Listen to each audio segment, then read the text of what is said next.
For someone navigating aged care for the first time, where's the best place for them to start? Before you have to, okay? It's not the answer you're expecting. But I would ask what the labour turnover is, what the staff turnover is. Yeah, well.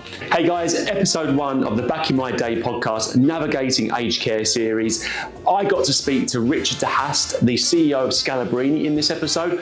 What a great guy. He gave a bit of advice that I hadn't even thought of before, and I can't wait for you to hear about it. We hope you enjoy the episode. Please click like and share if you enjoyed and got something from it.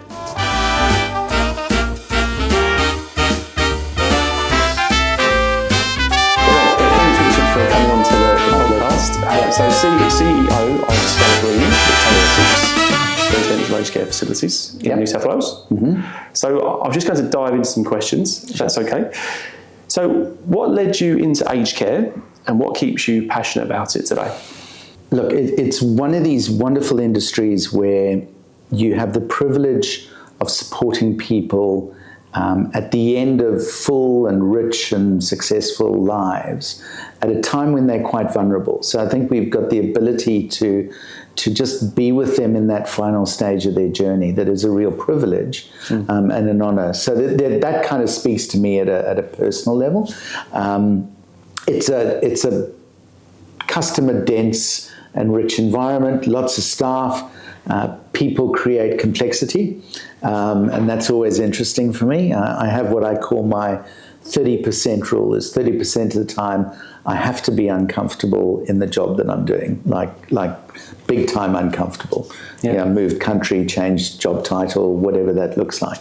And so the industry at the moment is in that wonderful thing where lots of flux, lots of change, lots of legislative change, lots of customer change. I think we've been very fortunate where we've had a very accepting client base. So, the children of the Great Depression and the World Wars are very accommodating and grateful and very respectful. The new crop of consumers that are coming in are going to be completely different. And so I think not just the legislative, the kind of environmental change, the context, but also the customer is interesting. And of course, lots of staff and humans create complexity themselves. Yeah, well, okay. Yeah. So it's a very complex job. Always lots to do. We were speaking before about lots of different career paths you've had and stuff. So that sounds like that's helped into bringing that into aged care. Oh, it's as I said earlier, a little bit of knowledge is a dangerous thing. So at one point I was running a company for an entrepreneur who did property development. So I can find my way around that, which is my team often tell me that's helpful because they don't have to spend time educating me in some of those areas.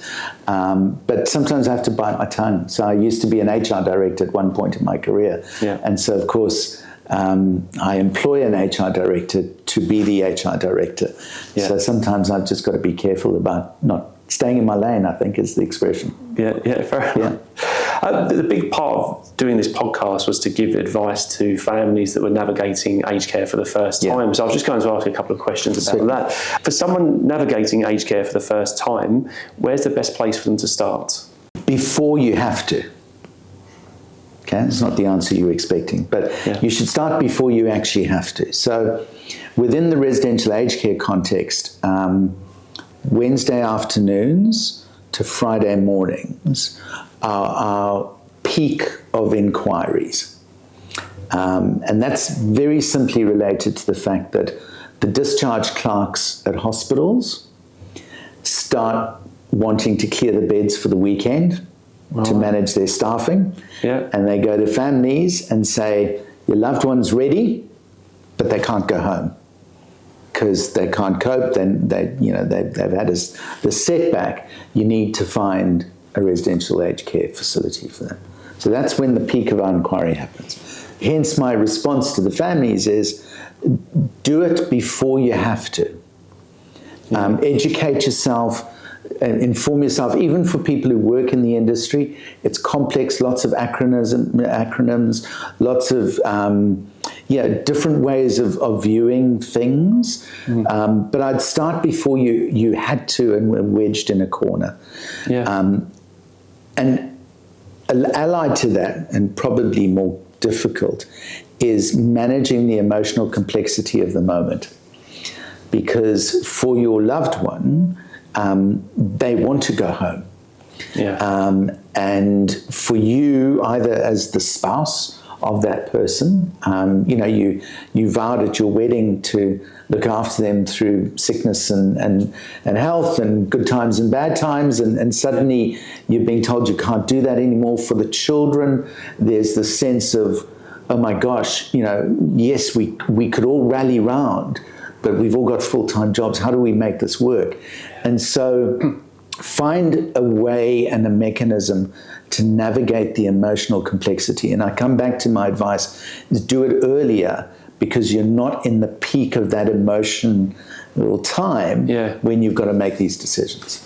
Yeah, it makes perfect sense. And I think we saw it in my family where my nan needed to go into care, she had dementia. Right. And exactly the same thing. It's probably something that the family could have thought about years before. But all of a sudden it's critical time when you need to go into a home, and then it's that panic stations trying to work out what to do. So I think that's... Yeah, and so we often also see in January and in the month after Easter, our inquiries spike again. Right. Because the families visit.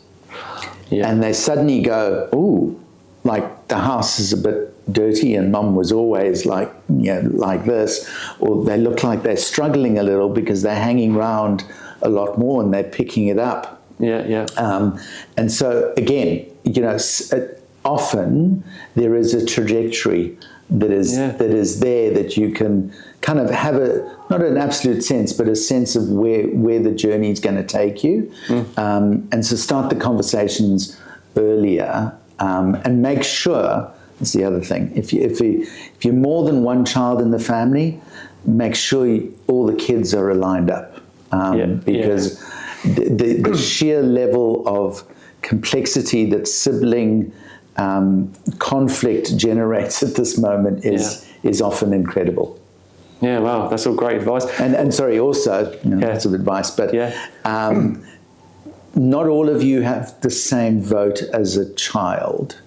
So we often have situations where the children that live in the city or the suburb or the catchment where the parents are, they're the ones that do the fetching and carrying and the dropping off and popping in to see if they're okay, and we cook some extra food and dropping that off.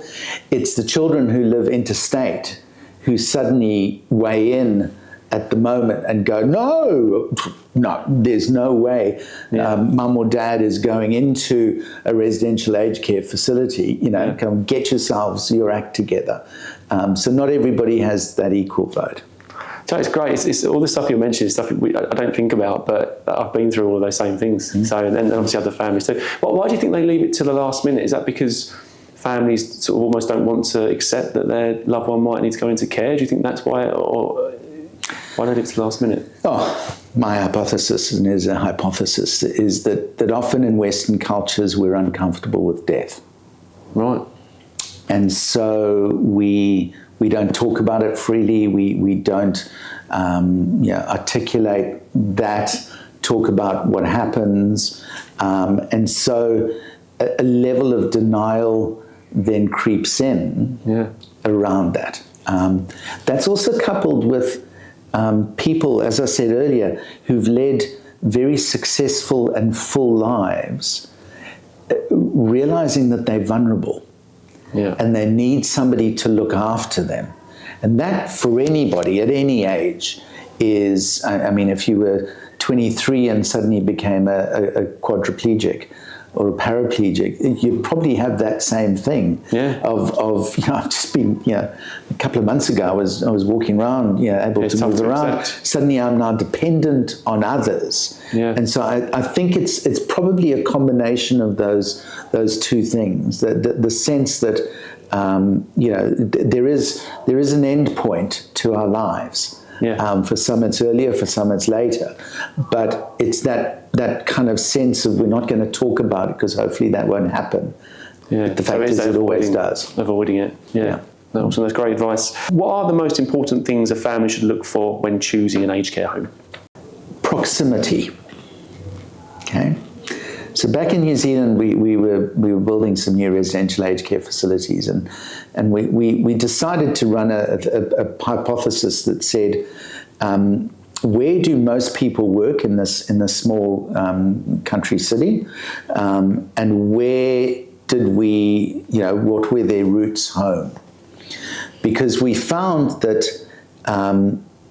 in terms of choosing a location, if you were 10 minutes outside that main route home, those facilities struggled to fill, because the ability for the family member on their way home or coming to work to swing by and pop by. And so proximity is really important, because we unfortunately have residents who are parked here by their families.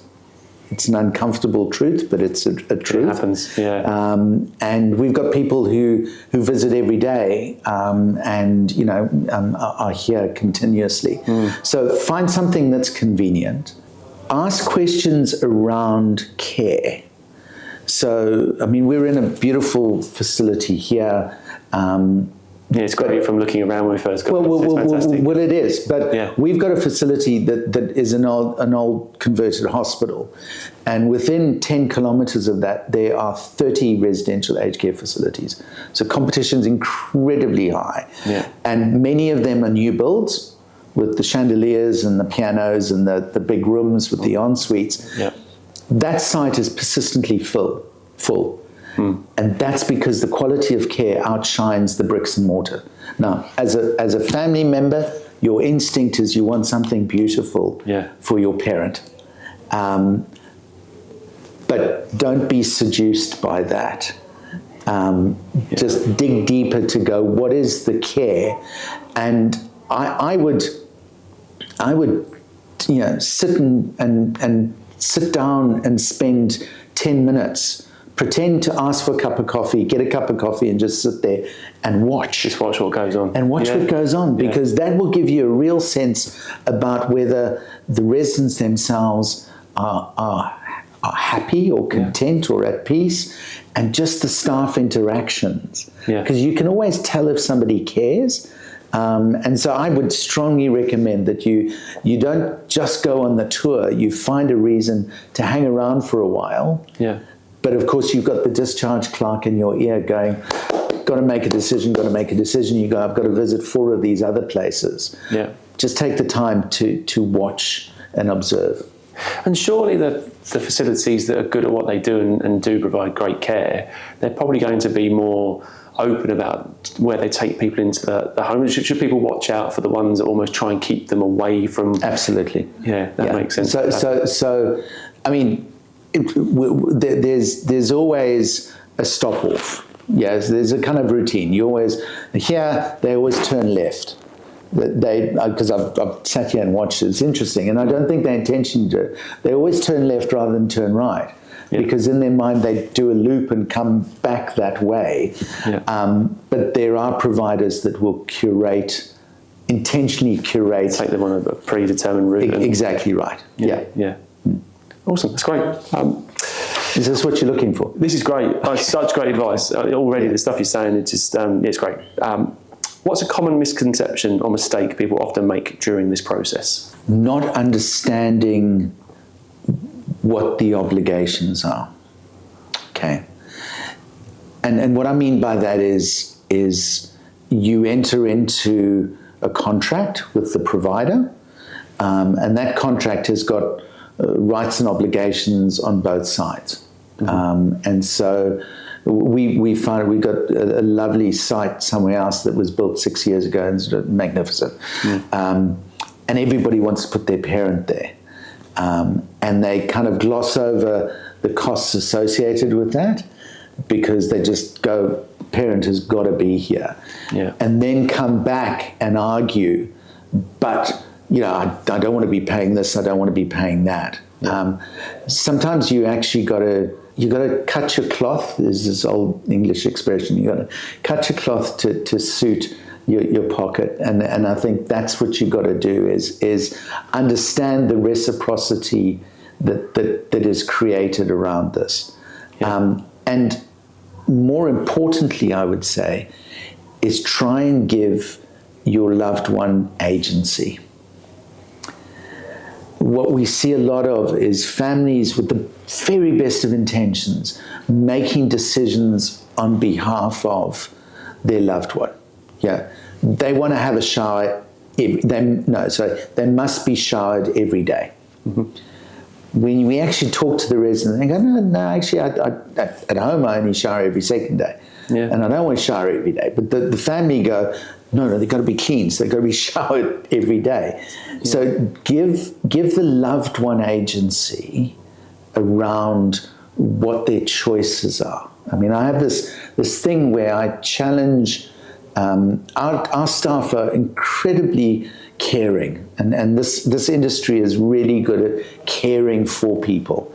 I think sometimes when they move into residential aged care, we sometimes infantilize them and somehow assume that, you know, at 86 you've lost the ability to boil a kettle and make your own cup of tea because we're worried about you burning yourself on the hot water. Yeah.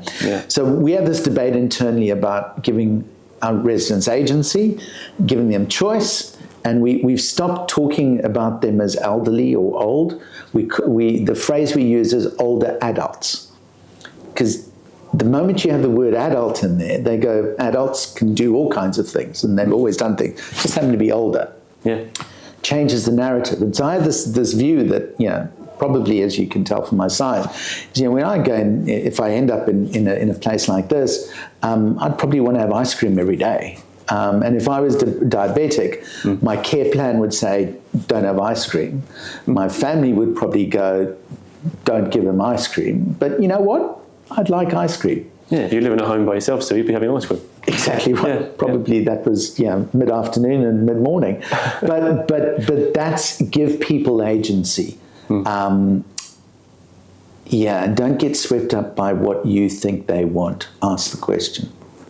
So two things on that. With you talked about the paperwork, the contract.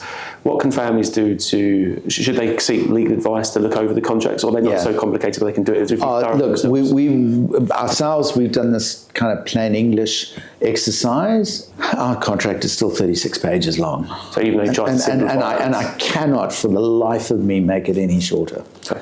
Because there's standard inclusions that the government requires us to put in, and so we just it's not possible. Yeah. So if you're not comfortable, then make sure you get the right advice. Often in the current generation, probably a little bit for the current generation that'll be coming in, is the husband.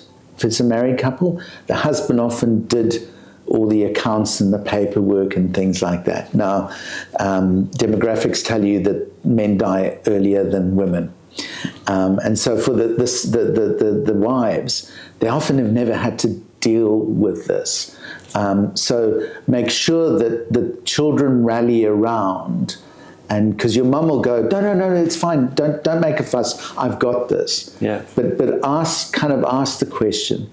And with that, you should, and it's again an uncomfortable conversation, figure out who's got power of attorney, figure out who's got rights to or decision making around health stuff. So my dad had Parkinson's, and quite earlier on, because as you can tell from what I've said, I'm very practical. I said, Dad, you know, there's no cure for this. And so at some point, and my mum said, I'm not making decisions about his health. Yeah? Okay, so signed it off, and we actually put it in a drawer and didn't touch it for about 6 years. Until the facility he was in back in New Zealand said to my mum, we're going through and we notice there is no advance directive on file for him. So an advance directive is, what do you do if there's a heart episode or something like that? Yeah. You know, what is the explicit instruction? And what would you like to do? And my mum just froze. You know, they'd been married for 53 years. There was no way she was going to make that call. Yeah. So I had to make the call because I had that blinking piece of paper. Because I you know, was that hard? it was incredibly hard because I mean, my sister lives in Africa, so I was having to not negotiate, but have these conversations, which are difficult conversations at distance, about what would happen if. Now, as it turns out, that never happened. But you got to think through what, not the worst case scenarios, but you kind of got to tidy up the stuff on those fringes and make those decisions when you're not in the middle, when you're not on the phone and the facility's gone, your parents had a heart attack, what do we do? It's the wrong moment to be making those decisions. Yeah, of course. I think even in these first few questions, there's so many things that people probably haven't thought about. It's much more complex. So, how should families approach visiting a facility? What questions should they ask? I think we've covered a bit off there already. So actually, it's a bit mischievous, but I would ask what the labour turnover is, what the staff turnover is. Yeah, well, what an insight, yeah. Well, no, because that's an indication of consistency of care. And 70% of our residents have some form of cognitive disability in there, So and that's not uncommon in the industry to have it, between 60 and 80% of your resident population have that. So the familiarity of the same person looking after you, talking to you, feeding you if you need help with feeding becomes really, really important. And you also got to understand culture plays a part. So my father was Dutch, and probably I'd safely say that besides his mother when she was changing his nappies, my mum was the only person who had seen him without his clothes on. Okay, now suddenly he's in a residential aged care facility where he's got people dressing him, eventually showering him. Can you imagine in his head, because the Parkinson's led into dementia, you imagine in his head going, why is this strange woman, I've never been touched on my body, forget my private areas, by anybody other than my wife. What's going on? So consistency of staff is familiarity, because they then know how to work it. So a couple of days ago, I went to go and help over lunchtime, and one of the residents needed help feeding. And you know what? I cajoled her, I tried, and she wouldn't open her mouth for me. She's quite silent, so she doesn't communicate, she doesn't verbalize, but she would just keep her mouth shut. So she went to one of the staff and said, look, I'm not getting through, so do you want to help? And they all laughed and said, yeah, we've been wondering when you were going to ask that, because she doesn't like strangers feeding her and she doesn't know you. Yeah, right. And you know what? 10 minutes later, her entire plate was empty. So it wasn't like she wasn't hungry. But yeah, and so turnover is a good indicator to go, how consistent are the staff? I'd start with that. Again, what a great bit of advice, and something that people wouldn't think of. I don't think many people are going to think of that. So that's great. What advice do you have for families feeling uncertain or guilty about the decision to move a loved one into care? And just going back to that point earlier, you talked about families that sort of take over a little bit and they don't let their loved ones say what they actually want. Does that come from a place of guilt normally? It comes from a good place generally, is they want the best for their loved one. Is it amplified by guilt? Absolutely, certainly it is. Absolutely, certainly it is. But at the heart of it, it's around that. For some of them, it's an ability to finally get your dad not to eat lots of ice cream because you've been worried about his weight for a long time. But that's a small proportion. Okay, this is probably not what people watching this will want to listen or hear, but you actually need to get over it. Now, easier said than done. Absolutely easier said than done. But you actually need to get over it, because you're on the runway is shortening with every day that goes by. Yeah, there ain't a runway being built that will give you more time with your loved one. So the longer you engage in that behavior, is the less you are present for the person where you have a shorter period of time to be with. Yeah, just gets in the way. It gets in the way, and it's actually not their issue, it's your issue. So again, you need to get over it, because they're people who are our customers, our residents who come in, who are angry to be here because they never wanted to be here. And it takes a while for them to settle, yeah? Yeah, I was going to ask how long does it take? But I've yet to find over time for our residents to be deeply resentful and hateful towards loved ones who've brought them into here. So again, it's not about you, it's actually about them. So you need to get over it. Now, and it's often in a family where you know, there's gender things. You know, the daughters were expected to look after the parents culturally, then the sons.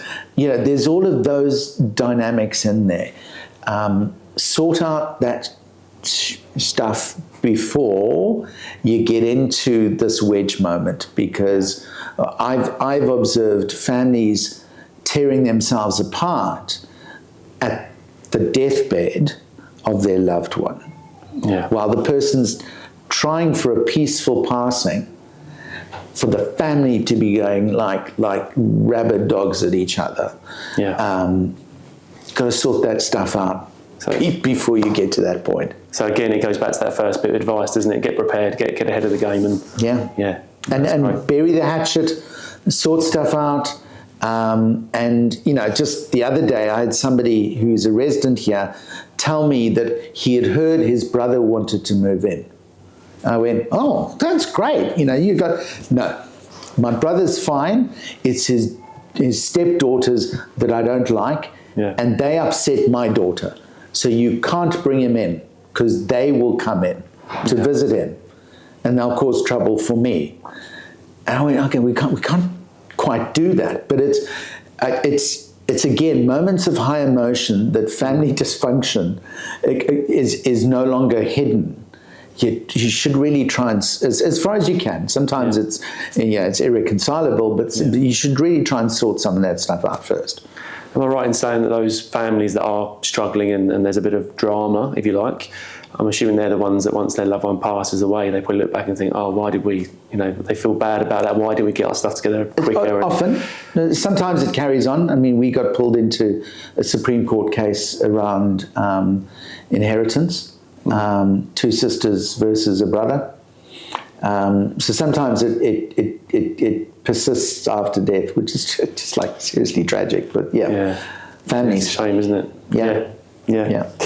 All right, we've spoken a lot about general advice, which has been absolutely fantastic. Can we speak just a little bit about Scalabrini and your organisation in particular?